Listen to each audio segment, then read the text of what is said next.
So, hello everyone. Welcome back to the channel. Today we are going to talk about the IPM exams in the country. Primarily, we have three most important exams for IPM in the country. One, IPMAT Indore. Second is IPMAT exam conducted by Rohtak. And the third is JIPMAT, which is a joint integrated program in management admission test by Jammu and Bodh Gaya, but the exam is conducted by Jammu in association with NTA, National Testing Agency, basically. So सबसे पहले तो ये सवाल आता है कि why should you do IPM? ठीक है, मतलब IPM प्रोग्राम इतना इम्पोर्टेंट एग्जाम क्यों है? सो आईपीएम इसलिए इम्पोर्टेंट है बिकॉज वन कि किसी भी स्ट्रीम का बच्चा ट्वेल्थ के बाद डायरेक्टली एमबीए कर सकता है. यूजुअली आज की डेट में MBA is a very important degree, right? Most of the students after doing engineering also go for an MBA program. BBA students definitely go for an MBA program. तुम किसी भी industry में जाओ, MBA तो तुमको करना ही पड़ेगा if at all you want to get into the upper management, right?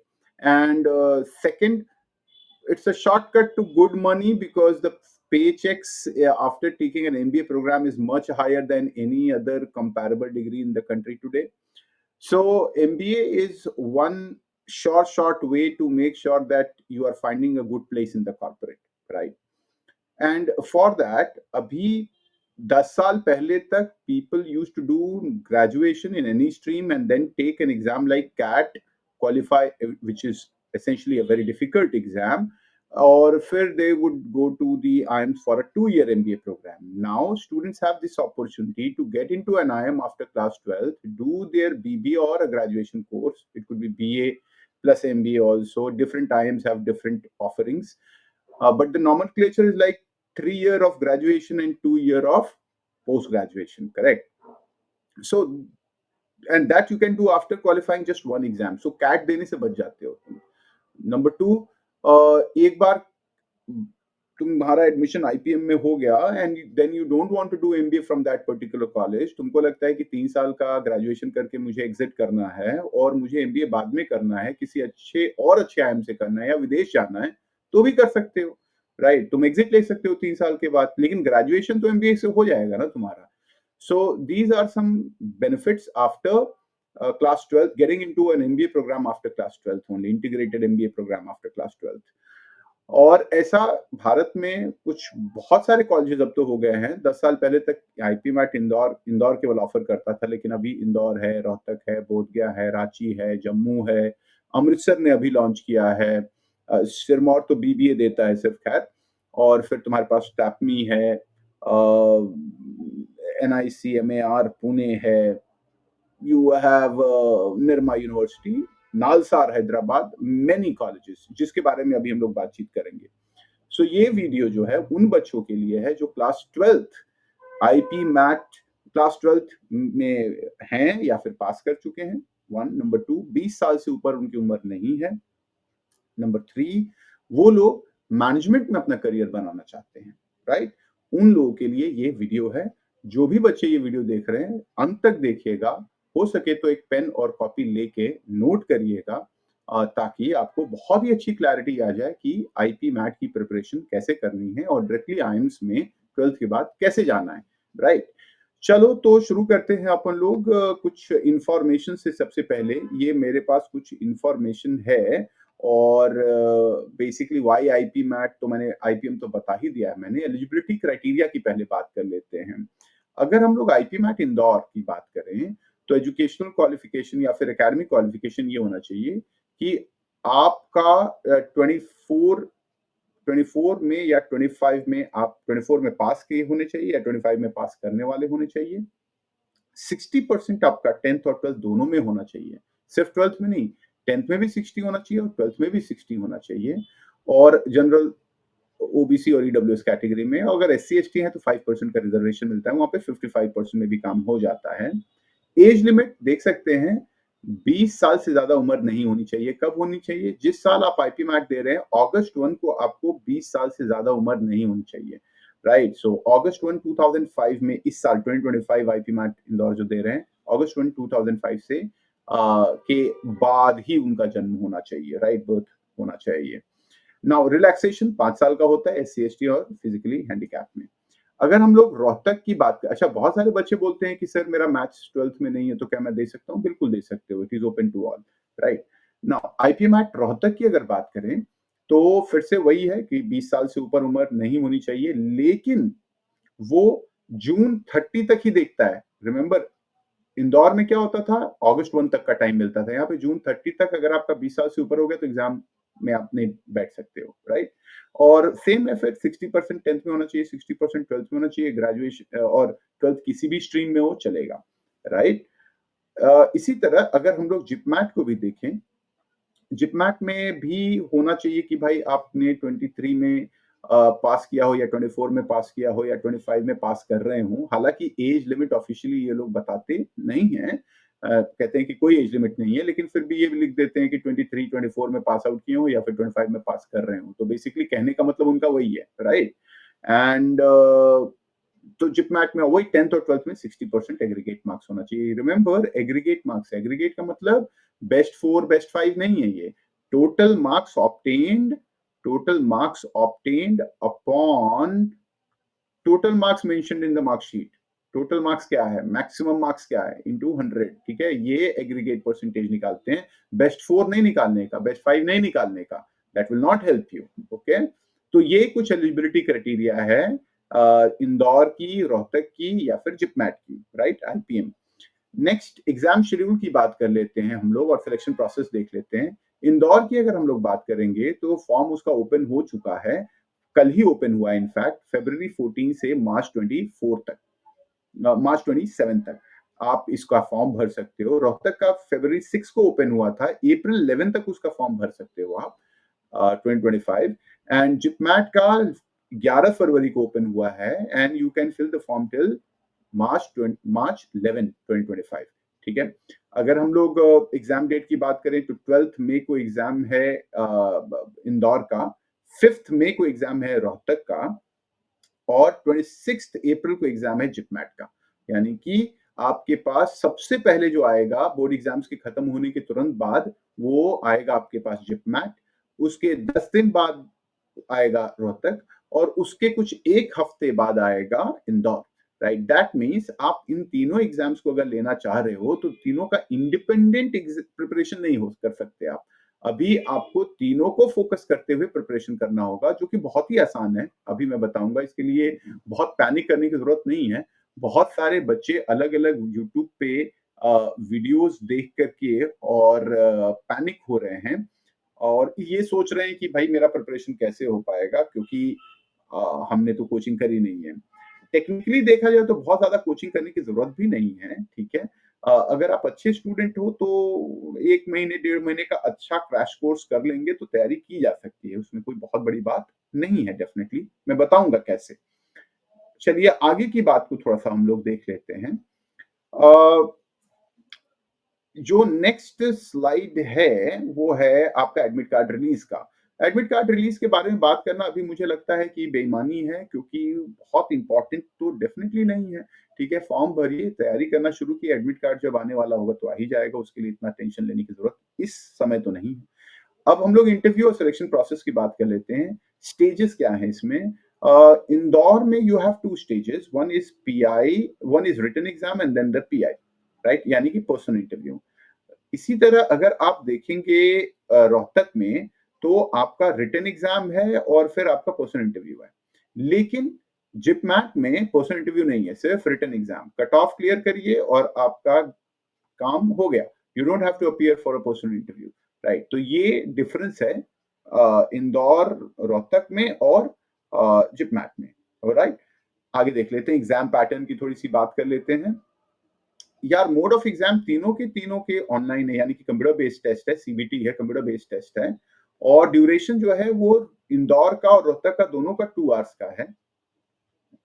जिपमार्ट का पेपर 2.5 घंटे का है, तो इसमें टाइम मिल जाता है आपको, राइट? और इंटरेस्टिंग बात यह है कि इन रोहतक से कम नंबर ऑफ क्वेश्चंस भी मिलते हैं और टाइम भी ज्यादा मिलता है, आधे घंटे टाइम ज्यादा ही मिल जाता है इसमें, राइट? अगर हम लोग नंबर ऑफ क्वेश्चंस की देखें तो 90 क्वेश्चंस आते हैं इंदौर में, 120 क्वेश्चंस आते हैं रोहतक में एंड 100 क्वेश्चंस आते हैं आपके पास जिपमैट में, राइट? और सभी के सभी जो है +4 -1 +4 और -1 के मार्किंग स्कीम पे ऑपरेट करते हैं एग्जाम्स ये। दैट मीन्स 90 क्वेश्चन तो 360 टोटल मार्क्स का होगा पेपर। यहाँ पे 120 क्वेश्चन है तो 480 मार्क्स का पेपर होगा। यहाँ पे 100 क्वेश्चन है जिप मैट में तो 400 मार्क्स का पेपर होगा। दैट मीन्स आप देख रहे हो कि मोर और लेस सभी में नंबर ऑफ क्वेश्चंस जो हैं 10-20 ऊपर नीचे आ रहे हैं और आराम से तीनों की जो सिलेबस भी है वो 90% सिलेबस तीनों का सेम है, राइट। दैट मीन्स कोई बच्चा अगर तैयारी कर रहा है तो वो 90% तीनों की तैयारी एक साथ कर सकता है, राइट। बारिंग IIM इंदौर उसमें कुछ चैप्टर्स एक्स्ट्रा आते हैं, हम लोग उसकी बात करेंगे। सेक्शंस की बात कर लेते हैं तो आपके पास आईपी मैट में इंदौर में 3 सेक्शंस आते हैं। आईपी मैट इंदौर में 3 सेक्शंस आते हैं। 30 क्वेश्चंस क्वांट्स के यानी कि मैथ्स के आते हैं एमसीक्यू लेवल के, और आईपी मैट इंदौर में 40 क्वेश्चंस आते हैं ईच ऑफ, सॉरी इंदौर की बात कर रहा हूँ। हाँ, आईपी मैट इंदौर में 30 क्वेश्चंस तो मैथ्स के आते हैं एमसीक्यू के, 15 क्वेश्चंस शॉर्ट आंसर के आते हैं। दैट मींस ये सब्जेक्टिव क्वेश्चंस होते हैं और वर्बल एबिलिटी के 45 सवाल होते हैं जो कि रीडिंग कॉम्प्रिहेंशन है, ग्रामर है, वोकैबुलरी है, ये सारे क्वेश्चंस आते हैं। रोहतक की बात करें तो 40 questions each in maths, LR यानी कि logical reasoning and verbal ability यानी कि इंग्लिश, और जिपमैट में यही हो जाता है 33 इन क्वांट्स, एलआर के 33 और वर्बल के 34 क्वेश्चंस, राइट। तो आप देख सकते हैं कि रोहतक में और जिपमैट में बहुत ज्यादा डिफरेंस नहीं है। जिपमैट इनफैक्ट इजी हो जाता है क्योंकि तुमको नंबर ऑफ क्वेश्चंस थोड़े से कम हो जाते हैं और टाइम भी ज्यादा मिल जाता है, आधे घंटे, ठीक है। नाउ इंदौर की बात करें, इसमें सेक्शनल टाइम लिमिट होता है बिल्कुल। रोहतक में भी सेक्शनल टाइम लिमिट होता है। सेक्शनल टाइम लिमिट का मतलब आप अगर मैथ्स का सेक्शन ये सॉल्व कर रहे हो तो जब तक आप 40 मिनट्स इस पे पूरा दोगे नहीं तब तक आप इस पेपर पे नहीं आ सकते, और जब तक इस पे 40 मिनट्स नहीं दोगे तब तक इस पे नहीं आ सकते। ये आईपी मैथ इंदौर में भी है और रोहतक में भी है। आप मैथ्स का पेपर देख रहे हो तो 40 मिनट्स आपको मैथ्स देखना होगा, उसके बाद 40 मिनट्स एलआर देखना होगा, उसके बाद 40 मिनट्स वर्बल देखना होगा। ऐसा नहीं है कि आप जंप कर सकते हो सेक्शंस में, राइट। लेकिन जिपमैट में ऐसा नहीं है। जिपमैट में आप सेक्शंस को जंप कर सकते हो, अपने कन्वीनियंस के हिसाब से, अपने कंफर्ट के हिसाब से क्वेश्चंस को पिक कर सकते हो, सॉल्व कर सकते हो, जो कि जिपमैट में है। लेकिन रोहतक और इंदौर में आपको टाइम लिमिट के साथ ही चलना होगा, राइट। मार्किंग स्कीम की बात कर लेते हैं। मार्किंग स्कीम +4 -1 जैसे कि मैंने पहले बताया था। एक चेंज है इंदौर में कि शॉर्ट आंसर क्वेश्चंस होते हैं उसमें नेगेटिव नहीं होते हैं, नेगेटिव मार्किंग नहीं होती है। अगर आपने शॉर्ट आंसर के क्वेश्चन को गलत कर दिया तो उसमें नेगेटिव मार्क्स नहीं होगा। बाकी सब में -1 का चलता है, +4 -1, ठीक है। डिफिकल्टी लेवल, अगर आप मेरे से पूछो कि सबसे मुश्किल पेपर कौन सा है, ठीक है, तो सिलेक्शन के लहजे से, मतलब नंबर ऑफ टेकर्स और सीट्स के लहजे से, और कंटेंट मतलब क्वेश्चंस के लेवल से भी, दोनों ही नजरियों से, दोनों ही पर्सपेक्टिव से आईएम इंदौर का पेपर ज्यादा मुश्किल है, राइट। लेकिन जिपमैट और रोहतक, मतलब रोहतक और जिपमैट दोनों का पेपर ऑलमोस्ट सेम लेवल का होता है, बहुत डिफिकल्ट नहीं होता है, राइट। ना यहाँ पे हायर मैथ्स, इंदौर में हायर मैथ्स के कुछ चैप्टर्स आते हैं जैसे डिटर्मिनर्स और डिटर्मिनेंट्स आते हैं, आपके पास कैलकुलस के कुछ क्वेश्चंस आ जाते हैं, आपके पास डिफरेंशिएशन है, इंटीग्रेशन है, वेक्टर्स है, मैट्रिसेस है, ये सारे चैप्टर्स के क्वेश्चंस आपके पास आते हैं। लेकिन अगर आप बात करें रोहतक की और जिपमैट में, यहाँ पे क्लास 10th लेवल के ही क्वेश्चंस आते हैं। दैट मीन्स आपके पास मोटा-मोटा देखा जाए तो you have algebra, you have arithmetic. Arithmetic का मतलब percentage, profit loss, simple interest, compound interest, average mutual ligation, time speed distance, time in work, ये सारे क्वेश्चंस। और अरिथमेटिक के बाद आपके पास आता है ज्योमेट्री, थोड़ा सा पीएनसी, हल्का सा पीएनसी, प्रोबेबिलिटी, ये सारे भी आपके देखने को मिलते हैं, ठीक है। तो ये जो सिलेबस है और ये जो सिलेबस है वो 80% सेम है, 20% इसमें एक्स्ट्रा क्लास 12th वाले चैप्टर्स आते हैं, इसमें केवल 10th वाले आते हैं, ठीक है। अच्छा, नंबर ऑफ स्टूडेंट्स की बात करें, 28,000 कुछ बच्चे इंदौर लिए थे इस बार, 14,000 बच्चों ने लिया रोहतक, और 10,000 बच्चों ने लिया जिपमैट को। दैट मीन्स सबसे कम बच्चे जो लेते हैं वो जिपमैट लेते हैं और सबसे ज्यादा इंदौर वाले लेते हैं। इंदौर में नंबर ऑफ कॉलेजेस भी खैर ज्यादा है, ठीक है। तो ये की पॉइंट्स हैं। IPMAT Indore is more math intensive, includes higher math topics like integration and differentiation. IPMAT Rohtak and JIPMAT are relatively easier but also include logical reasoning। हाँ, ये बहुत ही इंपॉर्टेंट है कि लॉजिकल रीजनिंग इंदौर में नहीं आता है, लेकिन इन दोनों में एलआर के सेक्शंस हैं, राइट। हालांकि एलआर बहुत मुश्किल नहीं है, आराम से किया जा सकता है। 10 दिन कोई अच्छे से पढ़ेगा तो एलआर के सारे चैप्टर्स को खत्म कर सकता है, और another 30-40 days of good practice, LR could be done brilliantly well.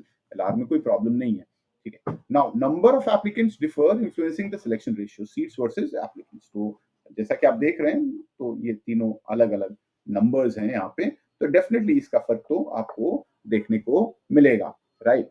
Now सब अब नेक्स्ट देखते हैं हम लोग कि टॉप कॉलेजेस कौन कौन से हैं जो स्कोर्स लेते हैं, ठीक है। आईपी मैट इंदौर में सबसे पहले तो आईएम इंदौर है जिसमें 150 सीटें हैं, आईएफटी काकीनाडा 60 सीटें हैं, आईएम रांची 120 सीटें हैं, निर्मा यूनिवर्सिटी 240 सीटें हैं, और एनआईसी एमएआर यूनिवर्सिटी पुणे ये भी 60 सीटें हैं। आईएम अमृतसर ने अभी ज्वाइन किया है, अभी नंबर ऑफ सीट्स इसकी डिस्क्लोज नहीं है, आएंगी तो आपको पता चल जाएगा डेफिनेटली। और नालसार हैदराबाद और तापमी ये दोनों तीनों के स्कोर्स को लेते हैं, दैट मींस ये आईपी मैट इंदौर भी लेते हैं, रोहतक भी लेते हैं और जिपमैट भी लेते हैं, राइट। तो ये कॉमन है, ठीक है। फिर भी अगर हम लोग मोटा मोटा देखें कि आईपीएम की कितनी सीट्स आईपीएम मैट इंदौर के थ्रू निकलती हैं, तो अराउंड 756। अभी इसमें अमृतसर का नंबर इंक्लूडेड नहीं है। मुझे ऐसा लगता है कि अमृतसर का 120 तो सीटें आनी चाहिए, तो कुछ 800 786 के आसपास सीटें, 880 सीटें मोटा मोटा माने तो होगा। रिमेंबर ये टोटल सीट्स हैं, इसमें रिजर्वेशन भी है, ठीक है, काउंटेड है इसमें रिजर्वेशन भी। तो 50% सीट्स मान लो, 50 से 55% सीट्स आप मान के चलिए कि जनरल कैटेगरी के बच्चों को एक्सेस होती है, राइट। तो नंबर जनरल कैटेगरी के लिए टोटल जो होगा वो 756, 800 का आधा लगभग 400 के आसपास सीटें, 450 के आसपास सीटें आएंगी। मैंने डेफिनेटली कैलकुलेट नहीं किया है, लेकिन मेरा ऐसा अंदाजा है कि कुछ 450 के आसपास सीटें होनी चाहिए जनरल कैटेगरी के लिए, सारे के सारे कॉलेजेस आईपी मैट के इंदौर के थ्रू मिला के। अब जरा देखो 28,000 लोग हैं, 800 सीटें हैं, तो टफ फाइट तो है, राइट। आईपी मैट रोहतक की बात करें तो आईएम रोहतक में 240 सीटें हैं, और नालसार का, और ये तो कॉमन सीटें हैं, राइट, तो 366 टोटल आते हैं। और जिपमैट में आईएम जम्मू और बोधगया मिला के लगभग 260 सीटें हैं, 140 120, और बाकी नालसार और तापमी तो लेते ही है, कॉमन है वो, तो लगभग 386 सीट्स, राइट।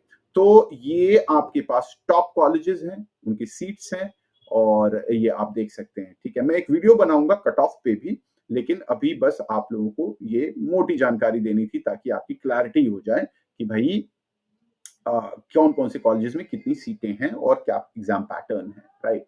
नाउ सिलेबस को कंपेयर करते हैं थोड़ा सा। अब जरा मैं इस पे सिलेबस को अगर कंपेयर करेंगे ना, तो मैं आप लोगों को एक बहुत ही इंपॉर्टेंट पॉइंट बता देता हूँ। सिलेबस, चाहे अगर आप आईपी मैट इंदौर की तैयारी करोगे, राइट, तो जिपमैट और रोहतक की तैयारी अपने आप हो जाएगी, ठीक है। लेकिन आप रोहतक और इंदौर और जिपमैट को फोकस कर रहे हो, तो इंदौर में थोड़ी सी डिफिकल्टी हो सकती है आपको। रीजन रीजन ये है कि यार उसमें तुमको डिफरेंशिएशन पढ़ना है, इंटीग्रेशन पढ़ना है, तुमको हायर मैथ्स पढ़ना है, यहाँ पे तुमको नहीं पढ़ना है। अब लोगों को लगता है एलआर है तो वो ज्यादा डिफिकल्ट है, एलआर ज्यादा डिफिकल्ट नहीं है। मैं तुमको एक ट्रिक बताता हूँ। मार्च एंड में बहुत सारे बच्चों का एग्जाम खत्म होगा, अप्रैल 26 को जिपमैट, राइट। उसके बाद रोहतक है 5 मई को, उसके बाद 12 मई को तुम्हारे पास इंदौर है। तो मोटा मोटा देखोगे तो तुम्हारे पास 30 दिन से ज्यादा नहीं मिलेगा तैयारी करने को, मैक्सिमम मिल जाएगा 40 दिन मिलेगा। अगर तुम पहले से कोचिंग नहीं कर रहे हो, तुम ड्रॉप आउट स्टूडेंट नहीं हो, तुमने 1 साल गैप लेके आईपीएम की तैयारी नहीं कर रहे हो, तुम 12th में अपीयर कर रहे हो, अगर तुम ऐसे बच्चे हो तो तुम्हारे पास, और तुमने ये सोचा है कि तुम बोर्ड एग्जाम्स के बाद इसकी प्रिपरेशन करोगे, अगर तुम ऐसे बच्चे हो तो मुझे लगता है तुम्हारे पास मैक्सिमम 40 डेज मिलेगा। अगर तुम 50 क्वेश्चंस पर डे प्रैक्टिस करो, कौन कौन से चैप्टर्स इंपॉर्टेंट है मैं बता देता हूँ। अर्थमेटिक में percentage profit loss, simple interest, compound interest, average मिशियल alligation, time speed distance, time and work, equation ratio proportion variation, पूरा ज्योमेट्री मेंसुरेशन के साथ, थोड़ा बहुत कोऑर्डिनेट ज्योमेट्री, एल्जेब्रा, और आपको थोड़ा सा देखना होगा नंबर सिस्टम और पीएनसी प्रोबेबिलिटी। अगर आप इतना कर लेते हो तो मैथ्स का सेक्शन जिपमैट का और रोहतक में तो डन है जी। इंदौर के लिए क्या करना होगा, थोड़ा सा आपको डिफरेंशिएशन, इंटीग्रेशन, कैलकुलस वगैरह पढ़ना होगा। ये तो मैथ्स की बात हुई। अगर कोई बच्चा 50 क्वेश्चंस पर डे करता है 40 दिन लगातार, तो 2000 सवाल लगाएगा। और 2000 सवाल के साथ-साथ वो संडे-संडे अगर मॉक पेपर लेते हो शुरुआत में और बाद में पर डे लेने लगते हो टुवर्ड्स द एंड वीक, तो मुझे लगता है आराम से कर सकते हो, राइट? बहुत अच्छा कर सकते हो, राइट? तो सिलेबस कंप्लीट करना चैलेंज नहीं है, चैलेंज है स्पीड ले आना और एक्यूरेसी ले आना मॉक टेस्ट में। अगर मॉक टेस्ट में अच्छा करने लगे तो रियल एग्जाम में भी अच्छा हो जाओगे, ठीक है? तो ये तो मैथ्स की कहानी हुई। एलआर, 10 दिन अगर कोई एलआर में आता क्या है? सिटिंग अरेंजमेंट, आपके पास थोड़े बहुत puzzles, blood relation, direction sense, coding decoding, alphabet number series, थोड़ा सा क्यूब्स, गेम्स एंड टूर्नामेंट्स हल्का-फुल्का, रूट्स एंड नेटवर्क हल्का-फुल्का, ठीक है? अगर इतना पढ़ लेते हो तो तुम तो सॉल्व कर चुके हो, इसमें तो कोई प्रॉब्लम ही नहीं है, ठीक है? तो एलआर, अब मान लो 10 चैप्टर भी तो नहीं हो रहे हैं गिन के हाथ पे। अगर तुम एक दिन में 1 चैप्टर भी खत्म करते हो जो कि कॉमन सेंस से रिलेटेड होते हैं, बाद में क्वेश्चन की प्रैक्टिस करोगे तो वो आराम से सॉल्व हो जाएगा। मुझे लगता है कोई 20 से 25 सवाल लॉजिकल रीजनिंग के डेली लगाता है, I think you can definitely crack the game, no issues there. हाँ, मॉक टेस्ट लगातार लेते रहना है, राइट?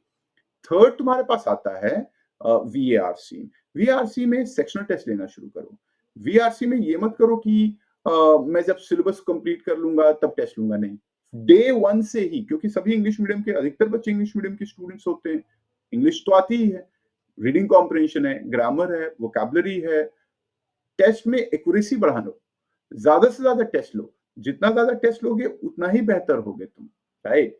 सो गेम प्लान क्या है? गेम प्लान ये है, 40 डेज में 50 क्वेश्चंस पर डे मैथ्स के लगाओ, 20 टू 25 क्वेश्चंस लॉजिकल रीजनिंग के, और एक सेक्शनल टेस्ट डेली इंग्लिश का लो। इतना लोगे, आई थिंक कोई भी डिफिकल्टी नहीं है, राइट? कोई भी डिफिकल्टी नहीं है, बिल्कुल भी इसमें परेशान होने की जरूरत नहीं है कि हाय राम, मेरा बोर्ड एग्जाम अभी खत्म हो रहा है, अभी एग्जाम आ जाएगा, मैं कैसे मैनेज करूंगा। Don't think like that, right?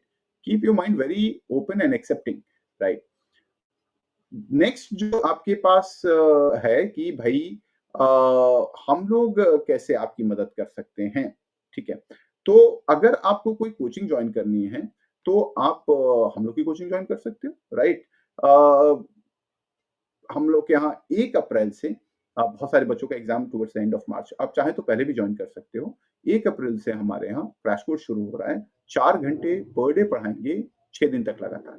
Online mode में पढ़ाएंगे, गूगल मीट पे पढ़ाएंगे, और बहुत सारे test, 250 topic test, 225 topic test, sorry 50 all India mock test होंगे। सीयूईटी का कोर्स इसके साथ फ्री होगा। हर कोर्स जो होगा, हर क्लास जो होगी उसका रिकॉर्डेड बैकअप मिलेगा। बुक्स आपके घर पे कुरियर की जाएंगी, ऑफलाइन प्रिंटेड मटेरियल। ऑनलाइन आपको मटेरियल अलग से मिलता ही रहेगा। डेली जीके नगेट्स मिलेंगे सीयूईटी के पर्सपेक्टिव से, और इंटरव्यू की प्रिपरेशन, ये सब कुछ, और 4000 से ज्यादा क्वेश्चन का बैंक आपको वेबसाइट पे मिल जाएगा, राइट? मोटा मोटा देखोगे तो टोटल तुमको कुछ 10,000 सवाल हमारी साइड से दिया जाएगा प्रैक्टिस के लिए। अगर तुम इतना कर लेते हो तो मुझे नहीं लगता है कोई बहुत ज्यादा प्रॉब्लम है।